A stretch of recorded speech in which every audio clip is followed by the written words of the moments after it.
peso e ganhe massa muscular com rapidez, praticando kickboxing. No I Love Kickboxing, você queima gordura, baixe seu nível de estresse, esculpe seu corpo dos sonhos, não importando qual seja o seu nível inicial. Você queima de 600 a 800 calorias em aula de 60 minutos. Além de aprender movimentos básicos de autodefesa. Entre em forma com intensos circuitos cardiovasculares, combinados com aulas criativas e divertidas. I Love Kickboxing. Aproveite a promoção da Academia Pompano Beach. 3 classes, mais luva grátis, por apenas R$ 9,99. Use o promo code POMPANO e faça parte do time I Love Kickboxing. Mais informações pelo site ilovekickboxingpompanobeachfl.com. Estamos voltando aqui com a nossa live no Facebook também. A nossa página do Facebook do Gazeta News e aqui na Rádio Gazeta News, porque estamos recebendo em nossos estúdios Cleiton Tartarotti, quase que não é italiano, né? Quase nada. Deve ser paulista. Aí já tá chegando até o Breno tá dando ali, ó. Tá dando oi aqui pra gente. Isso mesmo, o Breno também. Desculpa. Não, imagina, que isso. Junte-se a nós. Junte-se a nós, Pode porque nós vamos falar. Peraí, opa, não por isso. Ali, né? Faixa aí um pouquinho. Não, olha, é assim que é bom que a gente já vai chegando. Faixa mais, pode vir mais. Pode vir mais. Isso, pronto.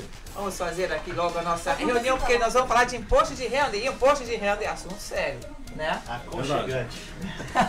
Aconchegante é Aqui bom. sempre cabe mais um. Sempre cabe mais um, né? Vamos Prazer lá, estar aqui vamos lá. com vocês. Tudo bem, esse é o Breno Gomes. Sou eu aqui, mesmo. todos aqui na Tax House, gente competente. É assim, hoje a gente vai falar de tudo, das mudanças de imposto de renda de 2019. Há também com a presença aqui de Vani Ramos, a nossa repórter aqui, mais do que 1001 aqui, ó, tá em toda, a gente fala, ela fala de tudo, ela fala de música, ela fala de imposto de renda, ela dá as notícias da manhã pra você, mas aqui estamos para falar de imposto de renda. Imposto de renda é um assunto legal pra vocês, vocês adoram, né? Eu acredito muito. Bom, melhor fase do ano, né? Pra quem trabalha com isso. E que se estende, para quem não sabe, você acha que contador, a fase de imposto de renda termina em abril? Não, né? Vocês não têm folga. Até outubro ainda é pauleira, pelo Até menos. outubro, as extensões vão até 15 de outubro, então... Os retardatários fazem as extensões e tudo mais. Isso. Para empresas vai até dia 15 de outubro, assim como o pessoal, e para o tipo de empresa LLC até 15 de setembro. Apresentar, né, pro pessoal, Cecília, o Breno, que tem bastante história já na comunidade brasileira. Quantos anos de profissão? Bom, nós estamos nos Estados Unidos há 25 anos. Só. Bastante tempo. Tá ali, ó, ali com o Gazeta, porque o Gazeta também, gente. Exatamente. 25 anos, né? Ao mesmo tempo do Gazeta. A gente, na verdade, a gente que foi um dos incorporadores do Gazeta, né? Olha só. E um dos primeiros contadores do Gazeta também. Só. Parceiros aí desde o começo. Tá vendo? E a família toda é de contadores? Sim, meu pai, meu irmão, somos todos contadores. Meu pai sempre foi auditor fiscal, né? Quando veio pra cá. E Você é da onde? Eu sou de São Paulo. Desde São Paulo. Tem também? Também de São Paulo. Também de São Paulo. Eram todos de São Paulo, ok. Há 25 anos. 25 anos. Maravilha. Aí nós formamos a Tax House, que é a empresa de contabilidade. E isso foi em 1999. E fazem 20 anos, né? Que são parceiros há 20 anos já? Não, eu tô a 1/10 dessas datas, há 2 Décimo. anos e meio, sabe? Então você já chegou, já estava tudo pronto. Praticamente. Então tá bom, tá ótimo. Mas ao longo desses 20 anos aí a gente abriu aqui, a Tax House abriu mais de 10 mil empresas aqui. Então a gente tem um histórico deslumbrante. Realmente, olha, 10 mil empresas não é coisa para qualquer um não, né? Bastante. É bastante. Aliás, empresa. a Tax House, ela é só aqui na Flórida? Ou vocês têm... Não, a gente teve, num período em 2004, nós expandimos para Boston. Ok. E aí Boston, meu irmão assumiu Boston e acabou ficando uma empresa independente sobre a gestão do meu irmão. Tá bom. E aí ele mudou para lá e morou lá por 10 anos e ainda tem um escritório lá que se chama Genesis Tax House, lá que é o escritório dele. A gente está aqui de volta. Pois é, estando aqui de volta, claro, né? Conhece muito bem, já que está aqui, a Flórida conhece aí as empresas e muito brasileiro aqui na Flórida, né? A gente Imposto de renda é uma dor de cabeça pro brasileiro. A gente tem orgulho de participar da história de muitos brasileiros aqui. Né? Muitas empresas que começaram com a gente, que a gente ajudou a abrir, a incorporar e a crescer e dar consultoria. E realmente ajudar nessa parte de contabilidade, imposto de renda. Eu tenho até uma ideia aqui, viu? Eu acho que é um outro programa, a gente vai falar de imposto de renda, mas a gente podia, né, Vanus, pegar um outro programa só para falar dessas histórias aí. De brasileiros, das empresas brasileiras. Que abrem, que fecham, o porquê, não, aquela coisa assim. Eu acho que a gente não vai citar, deve ter muita coisa para contar aí. Tem muita história boa. A gente abriu empresas em todas as áreas que você pode imaginar. Tudo que é possível. Tudo. Gente, deve ser muito bom. Igrejas, eu já abri umas 250 igrejas. Fechou também? Ou a igreja não tem crise? Já fechamos igrejas também, infelizmente. Né? Claro, empresas que fecham, a gente sabe que tem bastante também, não tem jeito. Mas a gente vai fazer isso numa outra vez. Outra vez, porque hoje é o dia de falar de imposto de renda, porque já está na época, né? Já estamos aí às portas. O IRS, eu acho que liberou um comunicado semana passada oficial que a paralisação não atrapalharia os trâmites. O que de fato que atrapalhou ou não atrapalhou, as datas vão ser mantidas, quer dizer, o que de fato está acontecendo? Não, já fazem alguns anos, né, que o Departamento do Tesouro, o filing season, que eles chamam, né, que é a época de homologação da declaração de renda, eletronicamente, ele não se inicia até o final de janeiro, né? Então esse ano eles anunciaram oficialmente que vai se iniciar no dia 28 de janeiro, né? Então não é mais como antigamente, que logo no dia 2, 3 de janeiro a gente já estava homologando declaração de renda. Então não tem nem como homologar uma declaração de renda eletrônica ainda, vai ser só a partir do dia 28 de janeiro. Mas a gente esse é um ano bem atípico por causa das mudanças, de duas coisas, né? Nós tivemos uma grande mudança com essa nova legislação aí aprovada pelos esforços do nosso presidente Trump, e também, né, o que a gente essa expectativa que trouxe aí agora recente sobre o governo tá fechado, né? Mas a notícia sobre o governo fechado é que os refunds, que são as restituições, vão ser pagas, então, e o governo vai funcionar, apesar de que algumas áreas do governo estão funcionando precariamente. A gente tentou até, tem alguns assuntos pendentes de clientes nossos, que área de cobrança e que a gente está tendo dificuldade de ter acesso, porque eles estão com staff reduzido. Mas funciona, o governo funciona. Eu já participei de alguns anos anteriores que o governo fechou, e eles já têm isso já preparado para funcionar de certa forma. Mas o principal é que, se você tem a sua restituição, você vai receber o seu dinheiro. Isso é que é importante, né? E se que você também tem que pagar, você vai ter que pagar, não tem essa também, né? Não adianta você dizer, o governo estava fechado, não paguei, aí por isso que eu não te paguei. Também não vai essa desculpa não vai colar. Não vai colar também. Não é o caso. Então. O Cleiton mostrava aí pra gente no início como que ficou reduzido. Isso é deslumbrante, pessoal. Nós estamos numa rádio, né? Mas também tem o vídeo, dá pra ver aqui. Mas é bem pequenininho, olha, perto da folha, até um pouquinho mais longe, só pra ter ideia do... quase metade da folha só. Isso aí já faz parte do processo de desburocratização do Departamento do Tesouro, que é uma das bandeiras do governo Trump, né? Beleza. Ele diminuiu o formulário para meia página, né? Um cartão, na verdade. Ficou muito simples o formulário. Os schedules são bem menores, né? A quantidade de informações que a gente tem que fornecer para o governo diminuiu já bastante, que é o oposto do que ocorreu dos últimos 8 anos aí durante o governo do Obama. A gente eu como contador aqui nos Estados Unidos há 20 anos, eu já não conseguia mais me atualizar tanto formulário novo que saía. Estava aparecendo o Brasil né, que no Brasil tem isso, né, uma quantidade de Papelada, legislação, né? formulário e mudança que ocorre diariamente, né? E aqui tava começando a ficar assim. Mas, A gente mas de qualquer maneira, eu até estava falando antes, né, que pelo menos quando eu cheguei, tudo bem, você está falando de, mas vamos dizer assim, vai. 20 anos. Ah, não, até 10 mesmo, 10 anos atrás, ainda era um calhamaço. Calhamaço, tinha que hoje. Mas eu acho também porque era né? talvez menos digitalizado, né? Era uma época de menos digitalização.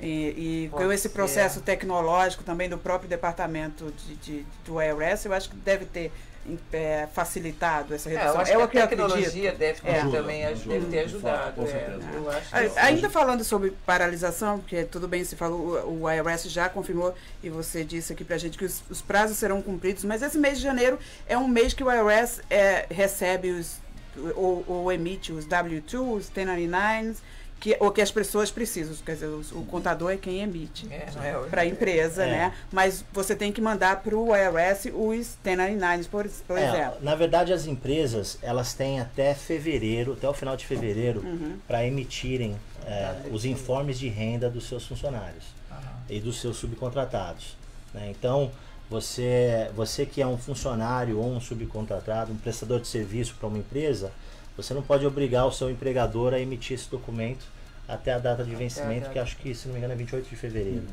Né? Então, após essa data, aí você pode começar já a exigir que esse documento apareça. Então, a maior parte das empresas emitem esse documento logo no início, até antes, e já colocam no correio para os seus funcionários. As empresas de processamento de folha de pagamento, elas já disponibilizam já online isso. Então, você pode entrar no seu ADP, que são empresas grandes, a Paychex, você pode entrar no seu login e já pegar já o seu W2 e já começar a preparar a sua documentação para você poder fazer seu imposto de renda, né? E começar a juntar os documentos para trazer para o seu contador. A data limite qual é? A data limite para a entrega da declaração é 15 de abril. A prorrogação aqui nos Estados Unidos, né? Foi até engraçado que você falou os retardatários, né? A gente não olha aqui, a gente não olha, a gente não olha, o Departamento do Tesouro não olha isso de uma forma ruim, né?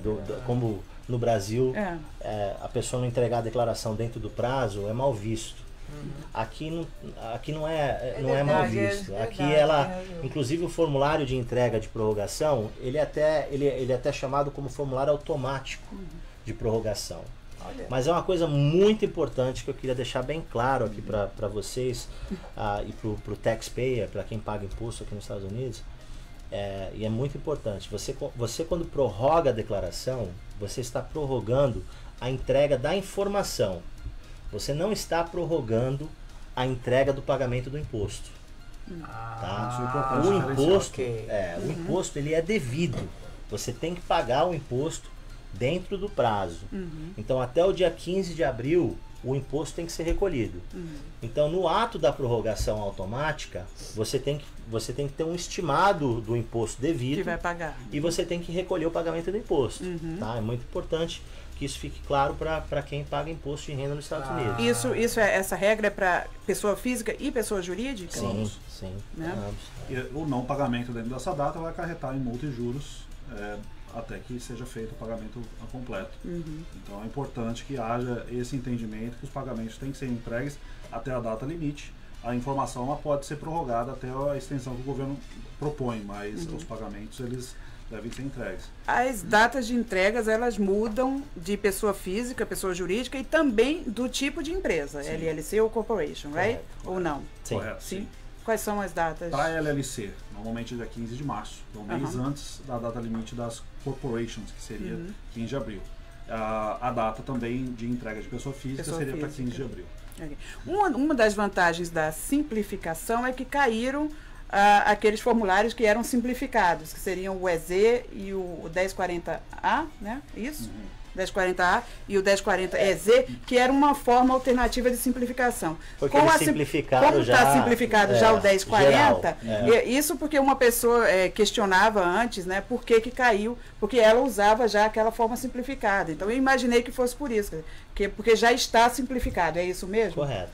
Então aí já não tem mais a necessidade daquela outra forma. E a necessidade do complemento de informação vão ser os schedules, né? Os anexos adicionais, que aí vão ser feitos conforme necessidade. Então você não tem aquelas páginas todas em branco que ficariam no formulário normal. Agora isso vai ser preenchido de acordo com a necessidade que cada contribuinte vai ter. Por falar em preenchimento, eu estava conversando antes aqui com o Pedro, mas eu preciso fazer esta pergunta. A pessoa, na pessoa física, né, não vamos dizer empresa que tem uma vida simples, trabalha numa empresa só, não tem dependente, enfim, para fazer a sua declaração, ficou mais simples para ela? É fácil fazer? Essa é a minha pergunta. Ela sozinha. Ela sozinha, assim. É fácil fazer uma coisa, estou falando daquela mais simples de todas. Ficou mais fácil? Ou é fácil? Quer dizer, dá para fazer? É possível. É possível, eu creio que o processo de compreensão para fazer essa declaração é possível ser feito, a pessoa mesmo pode fazer, mas a gente sempre recomenda o auxílio de um profissional, porque às vezes existem deduções ou até restituições que a pessoa tem direito e por não conhecer o processo acaba deixando de receber. Deixa passar. Então a gente sempre recomenda que seja feito com auxílio de um profissional, mas é possível. Ok. Não, a gente pergunta porque assim, tem muita gente, claro que eu acho que pela experiência de vocês, acho que a maioria, né, procura trabalho principalmente de um contador. O imigrante, ele tem muito receio, muito medo de fazer, ele acaba porque procurando. Não fala inglês também, precisa acaba procurando o trabalho hoje em dia os formulários, né, os programas de preparação de imposto de renda para indivíduos, né, que estão disponíveis aí de prateleira, eles são muito sólidos e muito bons, entendeu? E são muito simples, né? Então eles cobrem realmente todos os questionamentos e as dúvidas. Dos básicos, né? Os questionamentos básicos. Mas isso, aonde eles falham, tá? Eles falham em situações de pessoas que possuem, por exemplo, uma situação de que tem ainda uma vida tributária no Brasil, ou uma pessoa que migrou de lá para cá, né? Ou uma pessoa que possui uma conta bancária no Brasil ainda. Então é onde tem muito disso, claro. Então é onde nós que somos imigrantes, nós que somos imigrantes temos que ter esse cuidado. Às vezes a gente acha que está comprando um programa. Para que eu vou pagar um profissional brasileiro aí? Eu vou fazer eu mesmo aqui, é muito simples. E esse programa, eles são mais focados para preparação de imposto de renda para americanos com declarações simples e não complexas, entendeu? Então, é o americano que tem o seu W2. Exato, a gente recomenda que você faça a sua preparação de imposto com um profissional, se você tem esses cenários, né, de você ter conta fora, de você estar imigrando, se você é estudante, teve algum tipo de renda. Então essas situações é muito importante que você já procure que você falou um isso, vamos aprofundar então. Porque temos muitos brasileiros estudantes, né, que optam por essa forma. A gente sabe que na prática algumas vezes até por facilidade de legalização, de regularização da situação imigratória aqui. E essas pessoas algumas vezes têm renda, não são estudantes profissionais, né? Trabalham e têm o dinheiro. Como é que fica a declaração de um estudante? O estudante pode ter uma renda passiva também, né?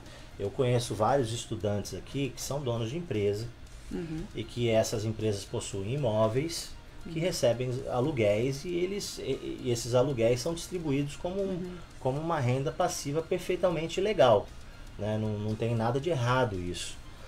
Então essa renda ela precisa ser declarada aqui nos Estados Unidos, né?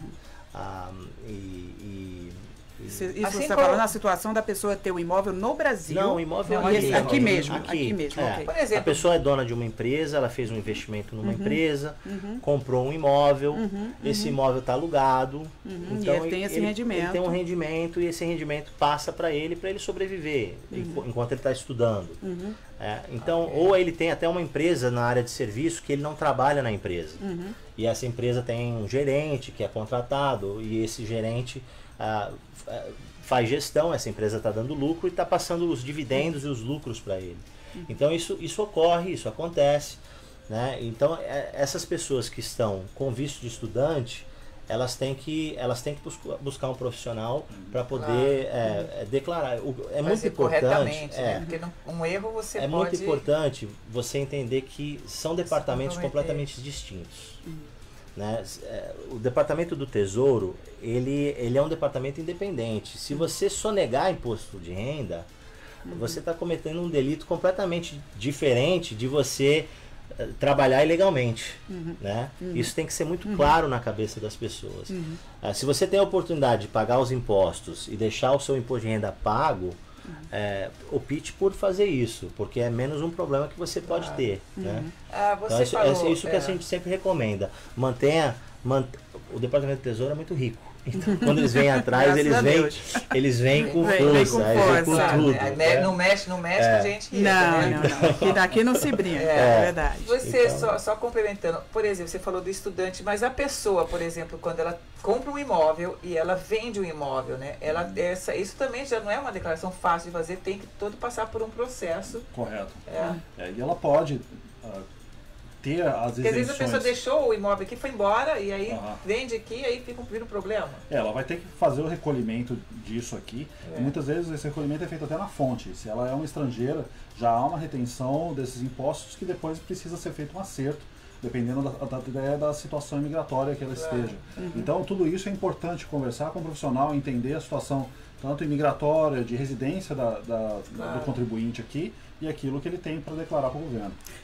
A gente entrevistou recentemente uns tributaristas lá do Brasil e um dos problemas que ele apontava é esse que você falou agora, que os brasileiros não fazem essa transferência de domicílio tributário. Então, tem renda lá, tem imóveis lá, tem a vida tributária aqui, como você falou. Quer dizer, qual que é o maior desafio hoje para fazer o imposto de renda dessa pessoa? Um brasileiro que ele tem duas vidas, tem aqui e tem lá. Hoje em dia isso já não é mais recomendado, né? A situação de domicílio fiscal, ela tem que ser muito clara. Se a pessoa ela migra para os Estados Unidos, né? ou ela passa no teste de residência fiscal, ela tem que fazer uma declaração de saída do Brasil. Essa é a recomendação. Essa situação de entregar declaração com residência em 2 países, nenhum tributarista recomenda isso. Porque você fica... Tem muita gente que faz isso? Muito. Tem bastante gente que faz ainda. Porque aí você fica numa situação de compensação, porque você tem que declarar todas as rendas que você teve nos Estados Unidos, com os impostos que você pagou, e declarar essas rendas no Brasil e compensar esses impostos que você pagou aqui e vice-versa, porque não há acordo entre os países dos tipos de renda. Então, por exemplo, um exemplo prático, lá no Brasil, dividendos, né, distribuição de lucro, não tem tributação na pessoa física, e os Estados Unidos tributa. Então, se você não faz uma saída do Brasil para cá e você não observa isso, você acaba tendo uma situação aí de ter que declarar lá e aqui e ser bitributado, entendeu? Então isso é muito importante, que a pessoa procure um profissional que explique isso, que mostre e que faça essa determinação, né, de que tipo de renda, aonde essa renda vai ser tributada e aonde que haja compensação nisso, e que a pessoa não precisa entregar a declaração nos 2 países. Né? E quando isso ocorre. Né? Agora, falando de bitributação ou tributação dupla, aqui quando você tem uma corporation, você é obrigado a fazer o imposto de renda da corporation e da pessoa física. Quando você tem o LLC ou uma small corporation, se eu não me engano, que é pass-through, né? Isso que você faz um processo só. Você recomenda às pessoas de fazerem, porque eu estou questionando isso porque alguns brasileiros, às vezes, eles optam por abrir a LLC porque acham mais simplificado apresentar imposto de renda.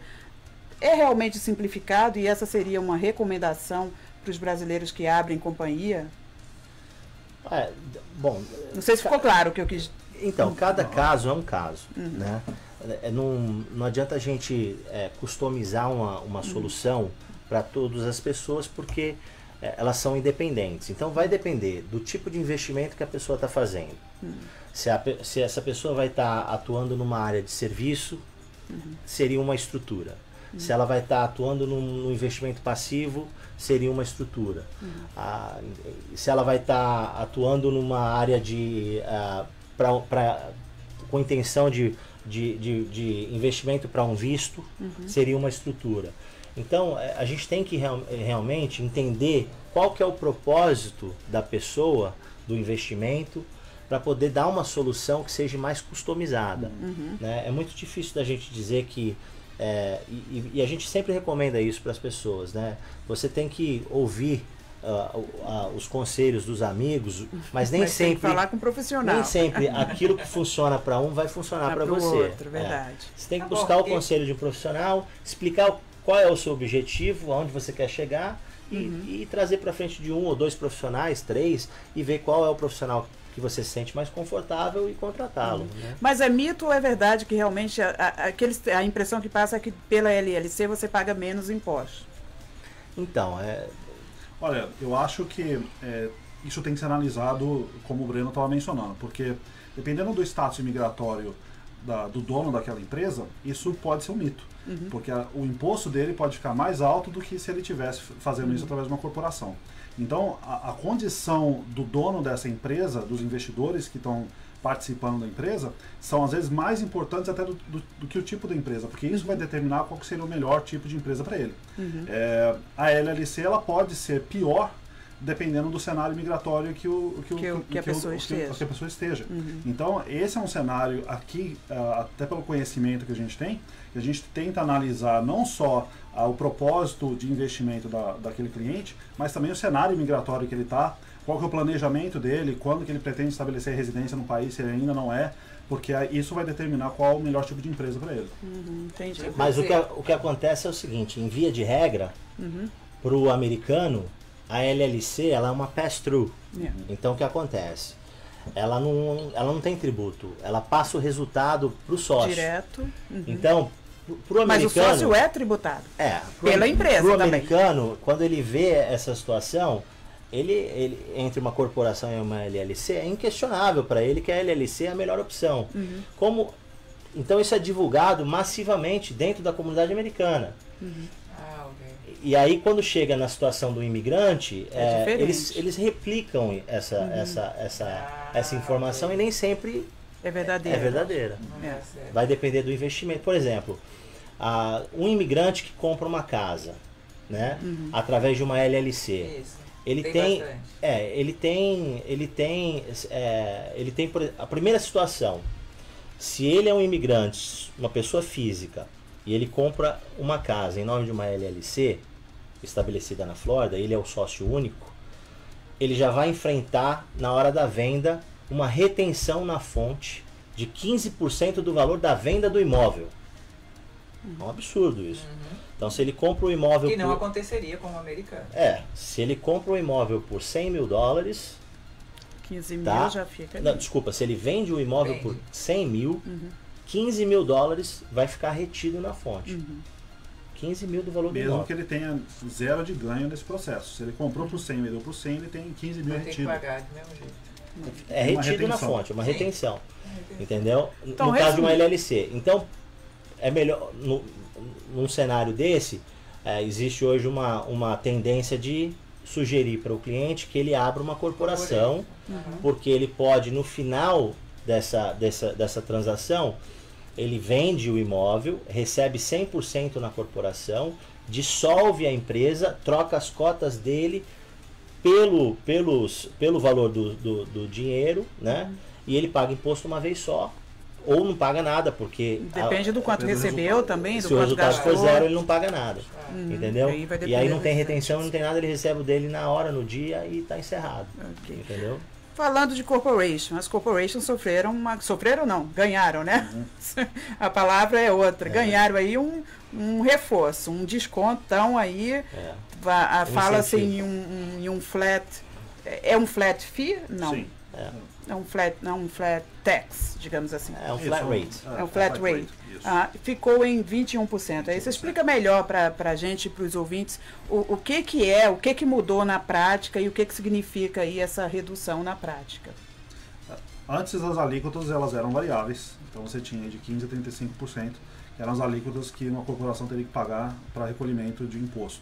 Hoje isso mudou e você tem uma alíquota só, a alíquota única de 21%. Então, para muitos negócios foi um desconto expressivo, porque em qualquer faixa que você estivesse acima desses 21%, hoje você teve uma redução, o que representou um ganho para muitas empresas e até uma aceleração na economia do modo geral, porque isso passou a ficar para a empresa. Era algo que era transferido ao governo e hoje a empresa tem isso como recurso para ser reinvestido. Então foi uma mudança expressiva. Mas esse tax flat rate é só para as corporations, não para as LLCs. Right? Mas a LLC, como você disse, elas são pass-through entities. Então elas, no caso do americano, ela transfere o resultado para o sócio. Tá? E aí entra dentro da alíquota da tabela do sócio. Que é aquela tabela que vai de 10 a 37%. De 10 a 37, não é 37,5%? 37. Que antes era de 15 a 39, era isso? Era de 10 a 39,6. Era de 10 também? Ok. Então, ok. Aí vamos falar agora do 1040. Só para observar uma coisa, que a corporação, o regime aqui nos Estados Unidos é o regime de lucro real. Tá? Então, ou seja, você só paga 21% sobre o seu lucro. Então, você tem as entradas, todas as despesas, e aí o que sobra, aí você paga 21%. Na Flórida, você também tem um imposto estadual. Então, você tem uma isenção até 50 mil? Isso, até 50 mil. O que passar disso, você tem 5,5% adicional. Eu queria só, como a gente está, né? Não, a gente está com o tempo correndo, então a gente tem muita coisa para falar, mas eu queria fazer uma pergunta. A gente está falando, lógico, das declarações do profissional de informações. Qual é o maior erro, vamos dizer, né, que se comete quando faz a declaração de imposto, aquela coisa assim, tipo, tem que consertar isso, mas qual é o grande erro que muita gente comete sem saber, né, sem ter informação e acaba, né, se dando mal, vamos dizer assim. Você tem assim alguns detalhes para o pessoal não fazer mais isso, tipo coisa do gênero? Erro mais comum, que eu diria, é não incluir a renda do Brasil. No caso do imigrante. Né? Esses são os erros mais comuns que a gente observa. Né? A pessoa vem, ela declara e esquece que ela tem rendimentos no Brasil. Tem uma casa alugada, ou ela tem ou ela tem uma conta bancária que tem um rendimento, e aí ela acaba esquecendo disso. Esses são os erros mais comuns e aí às vezes a pessoa em algum momento ela precisa trazer o dinheiro do Brasil e não consegue porque esse rendimento nunca foi declarado. Né? Então isso é muito importante, porque se você declara anualmente esse rendimento, não é expressivo os impostos aqui, porque o Brasil já cobra os impostos, então você tem como usar o crédito desses impostos aqui. Então acaba sendo uma bobeira você não incluir esse rendimento do Brasil aqui. Né? A recomendação é que você inclua, porque você incluindo esses rendimentos, você eventualmente se precisar desse dinheiro ou o dólar baixar bastante, vale a pena você trazer de volta para cá, esse rendimento esteja declarado e seja fácil de trazer sem ter nenhum problema, né? Ainda mais agora que de alguns anos para cá o Brasil não assinou acordo assinaram um acordo de cooperação de informação, né? E essas informações estão sendo trocadas com mais facilidade, com mais facilidade entre os países, né? E acho que agora com a nossa nova presidência lá, com o Bolsonaro, espero eu que o Brasil faça também acordo tributário, né? Porque nós temos também uma grande quantidade de brasileiros aqui aposentados hoje no Brasil. E essa questão de aposentadoria também é uma questão muito importante. Ele falava coisa de aposentadoria. Sim.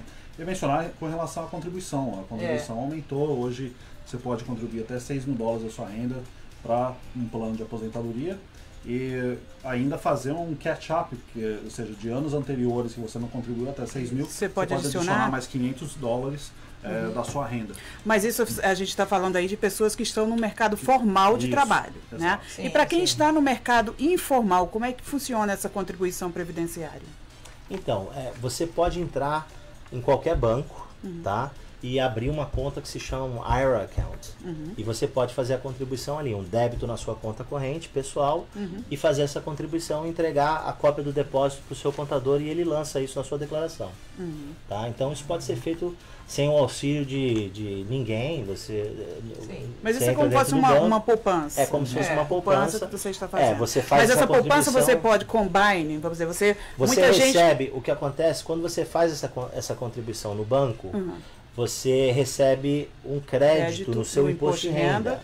Como uma contribuição Exatamente. previdenciária. E aí Mas, esse crédito, ele pode chegar a quase $2 mil, entendeu? De uma contribuição de 6 mil e pouco, dependendo da sua alíquota, né? Então é uma coisa muito simples de fazer e meio que força você a fazer essa contribuição previdenciária. Entendi. Entendeu? Falando em créditos e débitos, uma das grandes mudanças do imposto pessoal foi a queda do personal exemption, que agora que era de 4.500, se não me engano, que não tem mais, porém agora a dedução aumentou, né, bastante, né? Foi de 6.500 para 12 mil. 12 para mil. quem declara sozinho, né, o single, e para 24 mil para quem declara conjunto, a declaração conjunta. E como que ficou o crédito por crianças? Quer dizer, a família que tem filhos. O crédito por criança, ele tem uma variação para esse ano. Eu não estou a par do valor da dedução, mas o crédito também ele foi reduzido. O Earned Income Credit, eu também não estou. Eu não me lembro não peguei essa faixa, ainda. mas é algo que a gente pode até fornecer para os seus ouvintes depois. Bom, mas de fato... Pode falar. Não, pode. Não, é que se a gente tá falando, acaba de falar do crédito, porque depois eu tenho que lembrar de novo, do nosso tempo, gente. Claro. E aí a gente acabou não falando. Gente, porque o assunto rende. É É muita coisa. Só para elaborar no Earned Income Credit, ele é um pouco difícil de dizer o valor exatamente. Porque tem muitas variações. É uma tabela enorme, né? Então você tem lá a variável de que se é uma pessoa casada, solteira, ou uma pessoa, mãe solteira, né? O pai solteiro. Se é casado, quantos filhos tem e a renda da pessoa. E aí esse crédito ele vai de acordo com essa tabela. Com essas condições, com essas você variáveis. tem umas 3 páginas de número ali que Oh eu vou ter que te responder. E aí eu acho que também vale a gente falar de algumas, como a gente estava falando de mudanças agora também, tem também do Obamacare? O Obamacare, que a gente falou, multa, né? Que a multa que não tem mais. Que não isso? tem mais. Ela não terá mais a partir do ano fiscal de 2019. Okay. Então ainda tem a obrigatoriedade para o ano fiscal de 2018, que você deveria estar participando de um plano, mas a partir de 2019 essa multa não existe mais. Então tá para deixar claro que às vezes as pessoas confundem, então né, não vou ter problema, não é bem assim. Não, então quer dizer que quem não teve Obamacare Até até 15 de dezembro, que foi a data para se inscrever agora, né? Quem não tinha até dezembro ainda tem que pagar multa? Ainda sim. Sim. Agora, para 2019, isso já está isento. Ou seja, quem não se cadastrou até o dia 15 de dezembro, para o ano que vem, esse não vai ter problema na próxima declaração de imposto de renda. Então, isso é importante lembrar também. Mais alguma outra mudança? Alguma mudança nos schedules que seja importante? Nada que foi expressivo com relação àquilo que estava em vigor no ano passado. Então, continua da mesma forma. Beleza. Bom, acho que a gente... o tempo é curto, gente. O tempo é curto. Assunto pra caramba. Mas, se você aí tem alguma dúvida, claro, você pode, inclusive, deixar aí o comentário na live. A gente vai colocar depois o contato aqui da Tax House, do senhor Breno Gomes, do senhor Cleiton Tartarotti, que estão aqui, né, logicamente, né, para responder, para tirar suas dúvidas. E claro, se precisar de uma consulta, é só contactá-lo aqui na Tax House. Estamos aqui em Deerfield Beach, aqui junto no prédio aqui da Gazeta, da Rádio Gazeta News, Aqui do do ladinho. Jornal Gazeta, aqui do ladinho. Vanusa, mais alguma consideração? Não, só, eu acho que, bom, enfim, sempre tem assunto, a gente pode ficar aqui horas, né, falando e vão surgindo mais dúvidas e dúvidas, mas acho que o principal já ficou dito, que são as principais mudanças, que acredito que seja tanto essa do Obamacare, né, que acho até foi interessante, porque eu também tinha essa dúvida, eu achava que já nesse imposto de renda já não precisaria vai ser pro próximo. pagar essa penalidade, né? Essa situação do Obamacare foi uma situação muito interessante, né? Porque o Obamacare, na verdade, foi a criação de um imposto. E esse imposto era um adiantamento que era feito baseado numa projeção de renda. Então, quando você errava a sua projeção de renda, você tinha que devolver Isso. esse Pagar a adiantamento. diferença, Isso criou uma situação pra gente, como profissional, muito ruim. Porque você ia lá fazer a sua inscrição e você projetava a sua renda errado. Isso. E aí quando você via fazer seu imposto de renda com a gente, você Era falava, mas eu nunca completamente paguei diferente. isso, meu Deus, o que está acontecendo? Aí você está fazendo o imposto de renda errado. normal. Não estou fazendo errado, você está Verdade, a devolvendo. culpa é do contador. Sempre do contador. É sempre do contador, não tem. Então isso foi uma Eu coisa já ouvi que... isso, eu estou falando isso foi porque uma uma coisa amiga também que- falou isso. Falou, meu contador exatamente. fez errado e tal.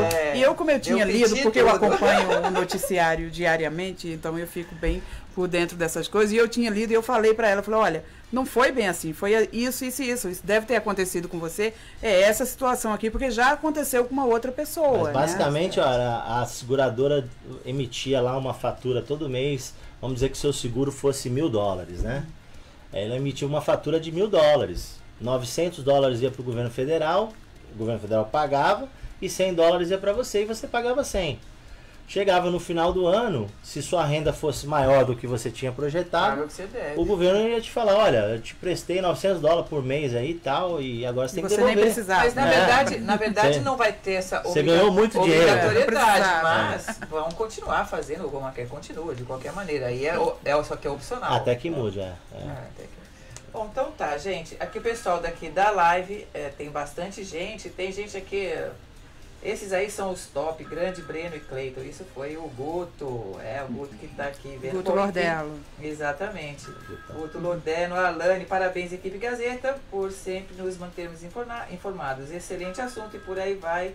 Aí, sabia disso? O Cândido, ok. A Gilene Dantas, Davi Tem bastante Filho. gente, exatamente. Tem alguém da família aí, ó. Marco Lederman tá assistindo. Lu Tatarote. A família Essa é fã de carteirinha. Essa é fã de carteirinha, Ah, a gente tem que ter, né? Bom, claro, né? Bom, eu tenho mais aqui a agradecer e já fiz o convite no começo, quem não pegou, porque eles têm muito para contar. Breno, principalmente, porque tá aqui, tem uma história de 25 anos que ele vai contar a aqui gente vai estar algumas aqui com mais histórias frequência aí.